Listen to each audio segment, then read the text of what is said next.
कि जो उसके बाद इसकी कुछ प्रॉपर्टीज बताता है कि व्हाट आर द कुछ आइडियल कंडीशंस है ना फॉर गैस,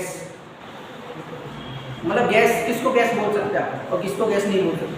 तो वो लिखा शेप एंड साइज किसका फिक्स होता है सॉलिड है ना। तो ये क्वेश्चन मैं आपको देता है सोच के बताऊँ, वैसे तो आप इंटेलिजेंट हो तुरंत आंसर होगा है ना। इधर देखो पहले और ध्यान से सुनो, वैसे तो आप इंटेलिजेंट हो, आपसे तो क्वेश्चन पूछना ही रहता है तुरंत आंसर। आपके पास रबर और स्टील है, रबर और स्टील है, which one is more elastic, question समझ आया।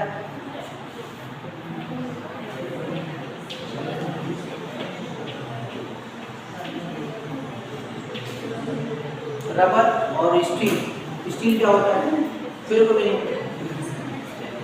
स्टील पता है ना, और rubber, which one is more elastic, कौन सा ज्यादा इलास्टिक है।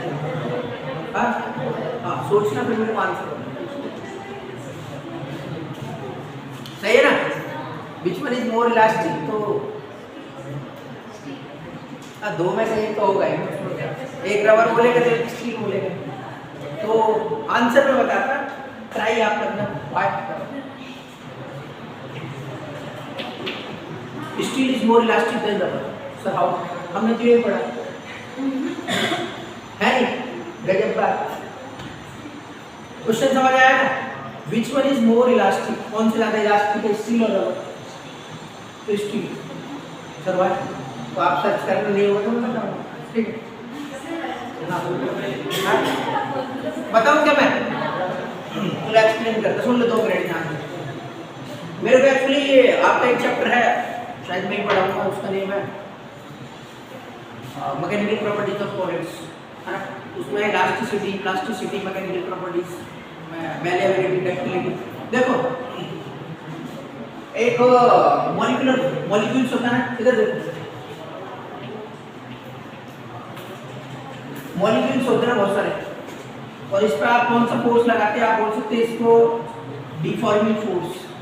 जैसे सर डिफॉर्मिंग फोर्स क्या होता है, अभी बता रहा हूँ डिफॉर्मिंग फोर्स क्या होता है, या फिर डिफॉर्मिंग फोर्स को आप बोल सकते हैं एक्सटर्नल फोर्स, एक्सटर्नल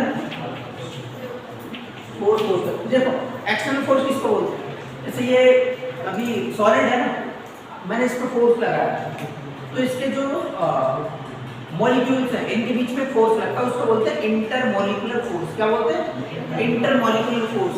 तो सॉलिड में जो इंटरमॉलिक्यूलर फोर्स होता है और लिक्विड में जो इंटरमॉलिक्यूलर फोर्स होता है और गैस में जो इंटरमॉलिक्यूलर फोर्स होता है, सबसे हाईएस्ट इंटरमॉलिक्यूलर फोर्स होता है सॉलिड। इसलिए इसको देखो ब्रेक करने में, अगर मैं इसको देखो ब्रेक करूँ थोड़ा फोर्स लगाना पड़ेगा कुछ ज़्यादा, लिक्विड को ब्रेक करने में इतना फोर्स नहीं लगाना पड़ेगा क्योंकि उनके एटम जो मॉलिक्यूल्स के बीच में फोर्स कम, गैस के बीच में इंटरमॉलिक्यूलर फोर्स की वैल्यू बहुत कम होती है। तो डिफॉर्मिंग फोर्स होता है जो आपने इस पर बाहर से मैंने फोर्स लगा रहा हूँ इस पर, है ना। तो डिफॉर्मिंग फोर्स किसी भी मॉलिक्यूल्स पर लगाते हैं ना, वो किस पर डिपेंड करता है, वो डिपेंड करता है इंटरमॉलिक्यूलर फोर्स, इस पर डिपेंड करता है इंटरमॉलिक्यूलर फोर्स। मतलब अगर किसी का इंटरमॉलिक्यूलर फोर्स ज्यादा होगा है ना, उसकी इलास्टिसिटी उसकी ज्यादा होगी। मतलब elasticity actually depends on what, intermolecular force. तो अगर मैं ये लिखूं कि रेस्पॉन्सिबल पैरामीटर कौन सा होता है इलास्टिसिटी के लिए, है ना, तो इलास्टिसिटी के लिए जो रेस्पॉन्सिबल पैरामीटर होता है वो होता है इंटरमॉलिक्यूलर फोर्स, और इंटरमॉलिक्यूलर फोर्स हाईएस्ट किसमें होता है, सॉलिड में। तो आपके पास एक रबर है और एक स्टील है, बताना मॉलिक्यूलर फोर्स इंटरमॉलिक्यूलर फोर्स किसमें ज्यादा होगा, स्टील में। स्टील को आप ऐसे तोड़ नहीं सकते, तोड़ सकते क्या, नहीं तोड़ सकते, लेकिन रबर को आप तोड़ सकते हैं। तो स्टील के अंदर इंटरमॉलिक्यूलर फोर्स ज्यादा होता है और इंटरमॉलिक्यूलर फोर्स ही रेस्पॉन्सिबल होता है फॉर इलास्टिसिटी, नहीं, और जिसकी ज्यादा इंटरमॉलिक्यूलर फोर्स होगा वो मोर इलास्टिक होगा। That's why steel is more elastic than what, rubber. आप कहोगे steel is more elastic than rubber. I hope you understand. What is the main point? Rubber and steel. Steel is more elastic than rubber. Reason is due to the reason of intermolecular force. Because steel having a more intermolecular force. तो note करके point लिखो। काम की बात, और मजे लेना है किसी से मजे ले लो आज, है ना, किसी से ही मजे ले सकते, क्योंकि अनडाउटेडली आंसर पता है क्या बोलेगा, रबर बोलेगा, रबर जैसे बोले खींच के मार दो, नहीं बोला ज्यादा पड़ता है स्टील और रबर में कौन सा, क्योंकि आपके सबके माइंड में क्या होता है, ये इलास्टिसिटी मतलब खींच लिया जो ज्यादा हो जाएगा, लेकिन आप थोड़ा सा ऐसा सोच के देखो, मतलब आपके माइंड में क्या होता है, जो हेयर बैंड वगैरह होता है उसको स्ट्रेच कर देते हैं, ये इलास्टिसिटी है। रबर अगर आप स्टील का जो ग्रिल वगैरह देखी होगी ना बाउंड्री के बाहर बालकनी वगैरह में देखा नहीं ग्रिल, वो स्टील का है, तो आप उसका ना एक बड़ा स्टील का कोई शीट है या बड़ा हैवी मटेरियल है, उसका पतला वायर बना सकते हैं बहुत बड़ा, लेकिन आप रबर का नहीं बना सकते, रबर का वायर पतली फॉर्म में कन्वर्ट कर सकते नहीं कर सकते, लेकिन स्टील को आप छोटी सी बड़ी फॉर्म में कन्वर्ट कर सकते हैं, नहीं कर सकते, कर सकते, इसलिए इलास्टिसिटी किसकी ज़्यादा होती है। तो उसमें देख लो काम की बात मजे लेने के लिए किसी सर्विस, ठीक है, जल्दी कॉपी करो फिर उधर क्या लिखना, उसमें लिखना why steel is more elastic than, question लिख लेना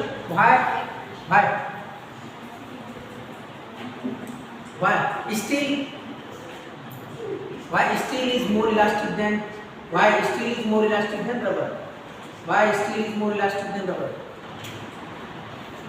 why steel is more elastic than rubber, बस ये रीजन लिख दो उसका, ये मॉलिक्यूल्स और ये लिखा डिफॉर्मिंग फोर्स, उसको दूसरा भी नेम लिख सकते हैं एक्सटर्नल फोर्स, और ये रेस्पॉन्सिबल होता है कौन सा, इंटरमॉलिक्यूलर फोर्स, इंटरमॉलिक्यूलर फोर्स होता है दो मॉलिक्यूल्स के बीच में जो फोर्स होता है उसको इंटरमॉलिक्यूलर फोर्स, और सॉलिड्स में मैक्सिमम होता है इंटरमॉलिक्यूलर फोर्स।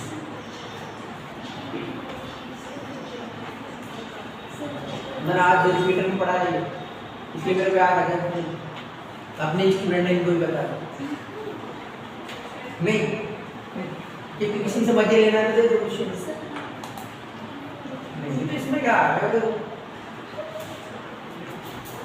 क्वेश्चन कैसा 1 लाख रुपीज के क्वेश्चन है 1 लाख रुपए का, हाँ और क्या, हाँ और क्या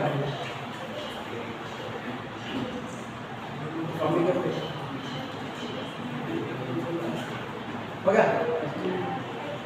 अब आपको लग रहा है इजी, आप किसी से पूछ के देख लेना, इवन टीचर भी उससे पूछ के देख लेना, जेडब्ल्यू को पढ़ाता होगा अच्छे लेवल का तो बता देना, वैसे तो जो आप बोल रहे हैं वही बताएगा तब नहीं, फिर आप उसको एक्सप्लेन करना, बोले हाँ अच्छा पढ़ रखा है,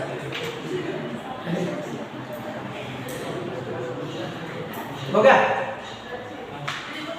कॉपी देखो, गैस के बारे में कुछ पॉइंट्स लिखो, गैस के बारे में पॉइंट लिखो, हेडिंग लिखना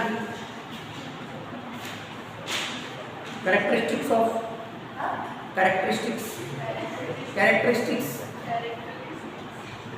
गैस, गैस के गुड बोलते हैं क्या, क्वालिटीज, कैरेक्टरिस्टिक्स नहीं आइडियल है, characteristics of gas, first point लिखो, फर्स्ट पॉइंट लिखो, गैस किसको बोल सकते हैं, तो लिखो in gases, in gases, in gases, in gases intermolecular forces, in gases, in gases intermolecular force, in gases intermolecular force are very weak, in gases intermolecular force are very weak, weak spelling WEAK, दो weak रहते, एक WEAK, तो आपको लिखना WEAK, second point लिखो, first तो बोल दिया ना in gases intermolecular force are very weak, second point लिखो, it has no shape and no size, it has no shape and size, it has no shape and size, ठीक है, it has no shape and size, third point लिखो, it exerts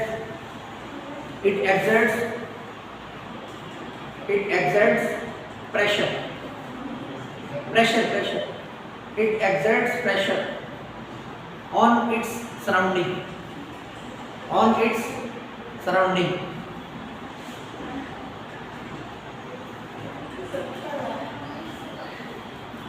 on its surroundings. Next point लिखो. It expands. It expands. It expands infinitely and it expands infinitely and uniformly. It expands infinitely and uniformly. ठीक है? कितने point हो गए? एक last point लिखो. They can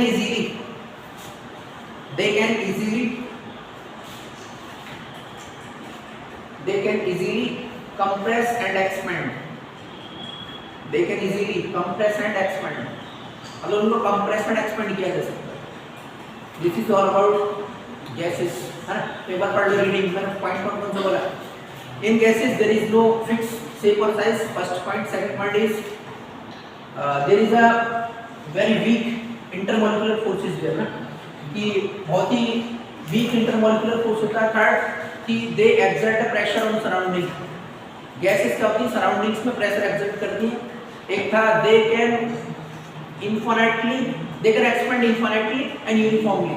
expand होती है infinitely और uniformly डिस्ट्रीब्यूट होती है. उसके बाद एक कौन सा था? they gas can compress and expand. compress भी कर सकते हैं, expand. जैसे किचन में जो सिलेंडर होता है, अरे किचन में जो सिलेंडर होता है एलपीजी का, बताओ उसमें गैस क्या होती है? Compress, expand. कंप्रेस, अरे छोटे से साइज में इतना हैवी भर देते ना, उसको लीक होता है तो देखा होगा कितना. तो उसमें क्या है उसका, इसलिए आपने देखा होगा एलपीजी की फुल फॉर्म क्या रहती है? सीएनजी की फुल फॉर्म पता? सीएनजी. हाँ ये लिखना है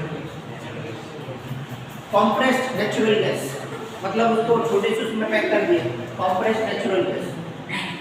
और एक और ये नहीं पता होगा एलएनजी, लिक्विफाइड नेचुरल गैस. और एक और रहता है कौन सा? सीएनजी हो गया, एलएनजी हो गया, और एक कौन सा? LPG, liquefied petroleum gas. लिखना है liquefied petroleum gas, liquefied natural gas, compressed natural gas. और बचा पेट्रोल. तो पेट्रोल की क्वालिटी मतलब किस चीज से डिसाइड करते हैं? अगर आपको पेट्रोल की क्वालिटी कौन सी, जैसे जेट एयरवेज होती है ना ऊपर जाते हैं प्लेन वगैरह में, petrol use, super petrol use होता है. ये नॉर्मल पेट्रोल सुपर होता है. तो पेट्रोल की जो क्वालिटी डिसाइड करते हैं वो उसका नंबर होता है ऑक्टेन नंबर. किससे डिसाइड करते हैं? एक बार बताया था मैं आपको. ऑक्टेन नंबर एक पैरामीटर होता है जो ऑक्टेन नंबर से आप पेट्रोल की क्वालिटी डिसाइड करते हैं. जितना ज़्यादा ऑक्टेन नंबर होगा उसके अकॉर्डिंग क्वालिटी होती है. ठीक है? तो quality of petrol is decided on the behalf of octane number. तो अभी आपको क्या लिखना है? ये आपको पैरामीटर्स लिख दिए. नेक्स्ट पॉइंट लिख लो. नेक्स्ट पॉइंट लिखना आपको काइनेटिक थ्योरी. काइनेटिक का मीनिंग होता है मोशन. काइनेटिक का लिखा ना आपने, काइनेटिक का मतलब क्या होता है? मोशन. चाहे तो आप जो आपने हेडिंग लिखा होगा यहाँ पर लिख देना. काइनेटिक का मीनिंग क्या होता है? मोशन. सर इस चैप्टर में हम क्या क्या पढ़ेंगे बताया था. इसमें आप गैसेस के बारे में, गैस का मूवमेंट कैसा होता है, मूव कितनी स्पीड से कोई गैस मूव करती है ना, टेम्परेचर बढ़ाने पर कितनी उसकी स्पीड पर क्या इफेक्ट पड़ेगा, है ना, वॉल्यूम बढ़ाने पर क्या होगा. जैसे आपने अगर मान लो बर्फ का टुकड़ा लिया, आइस का पीस, और आप प्रेशर अप्लाई कर दो. अरे बर्फ का टुकड़ा लेना, दोनों साइड से प्रेशर अप्लाई करना, मेल्ट हो जाएगा. नहीं होता क्या? मेल्ट होता. तो एक पॉइंट लिखो kinetic theory. Next point kinetic theory of gases. Kinetic theory of gases relates. Kinetic theory of gases सब फोन पर दीजिए, मेरे को छोड़ देना है. Kinetic theory of gases relates.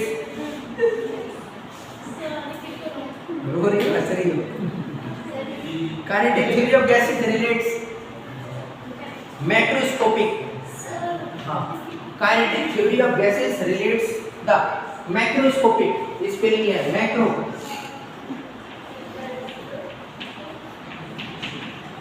Macroscopic properties. एक होता है मैक्रो, एक रहता है माइक्रो.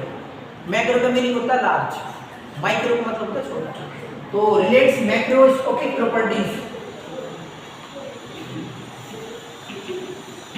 मैक्रोस्कोपिक प्रॉपर्टीज ब्रैकेट में लिखना.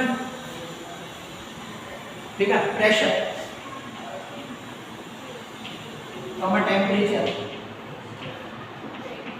ETC 2 है ना, ब्रैकेट में close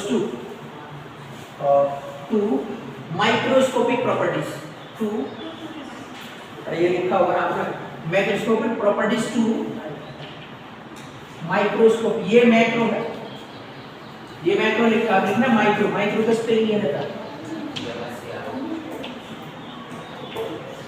it kinetic theory of gases relates the macroscopic properties, bracket में लिखना प्रेशर एंड टेम्परेचर, इसमें लिखना 2 मैक्रोस्कोपिक प्रॉपर्टीज, ब्रैकेट में लिखना स्पीड एंड मोमेंटम, ब्रैकेट में क्या लिखना आपको, speed and momentum, speed and momentum होगा, ठीक है। आपने क्या लिखा होगा कि kinetic theory of gases relates the macroscopic properties that is pressure and temperatures to microscopic properties, इसमें लिखा होगा आपने स्पीड एंड मोमेंटम। आप लिखना आइडियल हेडिंग, उनका heading ideal gas assumptions, ideal gas assumption, ASSUMPTIONS, assumptions, ideal gas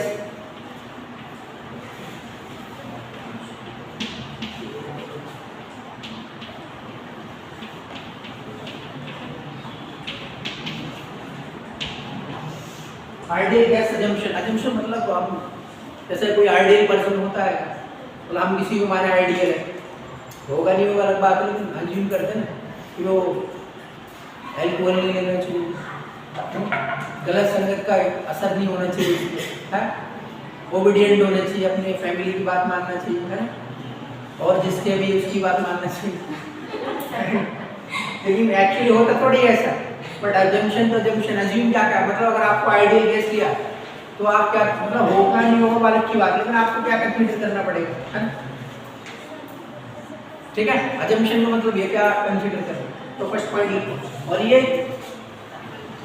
5 star लगाओ, इसमें आपके बोर्ड में आता है कि what are the assumptions of ideal gas, ideal gas होने के लिए कौन कौन से अजम्पशंस, 5 स्टार लगा इसमें पहले, नहीं 6 नहीं लगा, 5 या 7, ठीक है। तो फर्स्ट लिखो, फर्स्ट पॉइंट मैं बोलता, every gas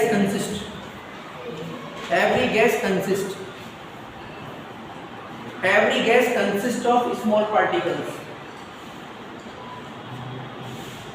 every gas consists of small particles, every gas consists of small particles called as molecules, called as molecules,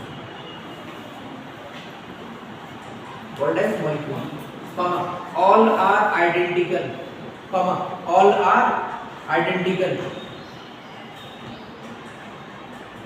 are identical,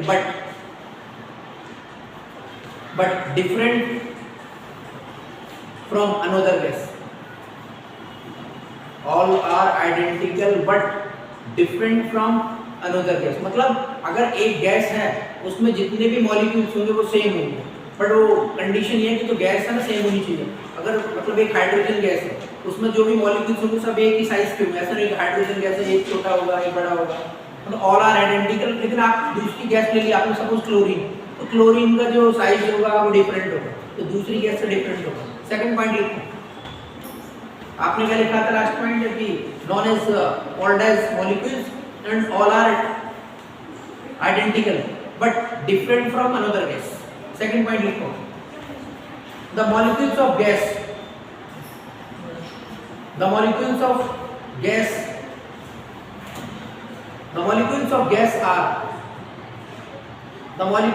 of the gas are identical, the molecules of the gas are identical,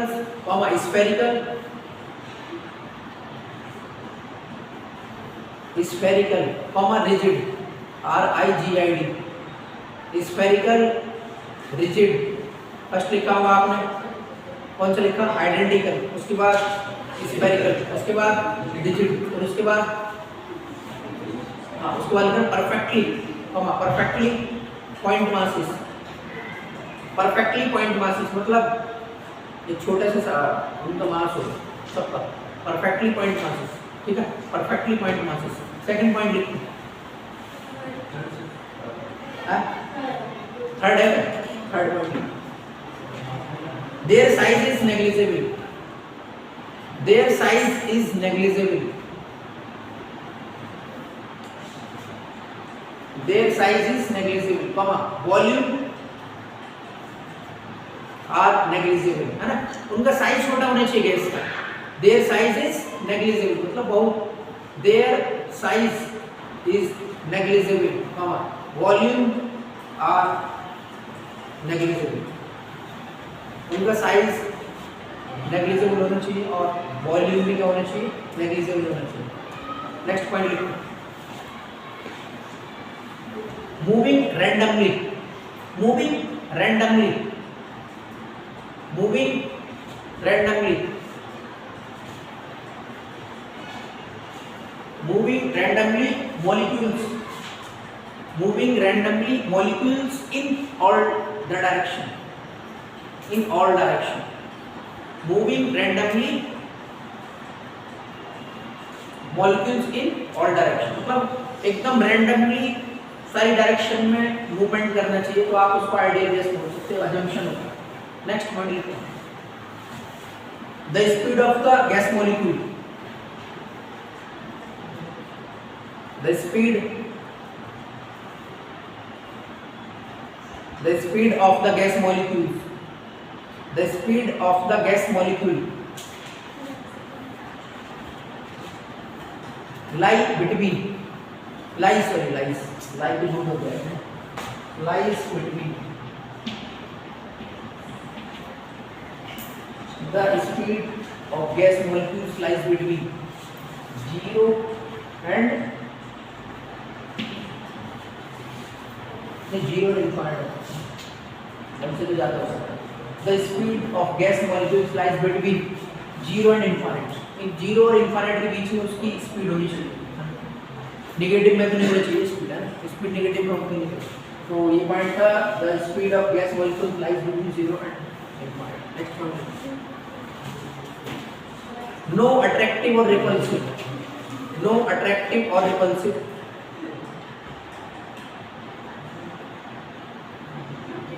no attractive or repulsive force,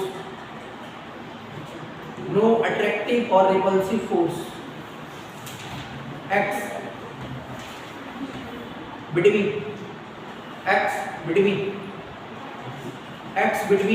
the molecules, X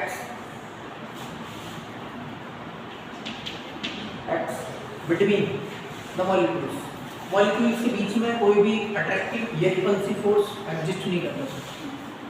एक point लिखो last, the number of molecules collision,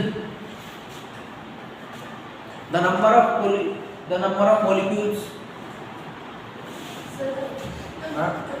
confuse कर रहे, ठीक है, अब नहीं करेंगे। Next point लिखो, the number of molecules, the number of molecules लिखो, लिखा, कोलिजन पर कोलिजन, चल कोलिजन क्या होता है मैं बताता क्या होता है। मान लो एक तो स्टोन ये है और दूसरा स्टोन ये है, इसका मास m1 है, इसका m2, और दोनों का आपस में एक्सीडेंट हो जाए, या इधर से बाइक आ रही उधर से ट्रक आ रहा है, क्या बोलेंगे, कोलिजन होता है, कोलिजन होती है, एक्सीडेंट होना, मतलब उसको नहीं कोलिजन बोले, थोड़ा सा साइड मार के उसको कोलिजन नहीं बोलते, एकदम फेस टू फेस, है ना, टक्कर होती है ना, कोलिजन इज नथिंग बट टक्कर, टू मॉलिक्यूल्स। हाँ तो लिखो, the number of molecules, collision per unit volume, the number of, लिख लो, the number of molecules collision per unit volume in gas, the number of molecules of collision per unit volume remains constant,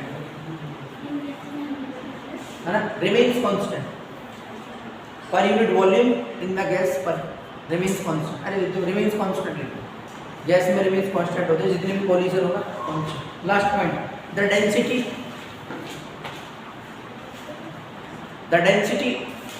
of gas, the density of gas is constant, the density of gas is constant at all points, the density of gas constant at all the points of the container, all the points of the container। मतलब जो भी container है, suppose ये container मान लो, ये container है और आपने इसमें गैस भर दी, है ना, ये गैस फिलअप कर दिया आपने, फिर गैस फिलअप होने से क्या होगा, ये तो जो मॉलिक्यूल्स, ये वाली जो दीवार दिख रही है ना वॉल्स, यहाँ पर भी गैस का मॉलिक्यूल होगा तो इस पर कुछ फोर्स लगाएगा, यहाँ पर ये फोर्स लगाएगा, ये वाला फोर्स लगाएगा, ये फोर्स इस पर लगाएगा। तो ईच एंड एवरी पॉइंट पर, इस वाले पॉइंट पर, इस वाले पॉइंट पर, इस पर और इस पर, ईच एंड एवरी पॉइंट पर प्रेशर कैसा होना चाहिए, सेम होना चाहिए और density should be same. Density मतलब उसमें कितने नंबर ऑफ एटम्स हैं। तो ऐसा नहीं होगा कि यहाँ पर ज़्यादा एटम्स बैठे, यहाँ पर कम है, यहाँ पर कम है, यहाँ पर ज़्यादा, यूनिफॉर्मली डिस्ट्रीब्यूटेड होता है। और गैस रैंडमली का मतलब होता है एकदम, जैसे ये लाइट का जो आपको दिख रही है ना CFL, इसकी जो लाइट का एमिशन वो रैंडमली है, एकदम रैंडम, मतलब सारी डायरेक्शन में यूनिफॉर्मली डिस्ट्रीब्यूट हो रही है लाइट इसकी दिख रही है। तो ऐसे गैस के मॉलिक्यूल, जैसे आप सिलेंडर को थोड़ा सा लीक करना, गैस के मॉलिक्यूल ऑटोमेटिकली ऐसे नहीं जाएगा, तो मैं इस डायरेक्शन में नहीं जाऊँगा, वो ऑलरेडी किचन में यूनिफॉर्मली डिस्ट्रीब्यूट हो जाएगा, उसका मीनिंग होता है यूनिफॉर्मली डिस्ट्रीब्यूट।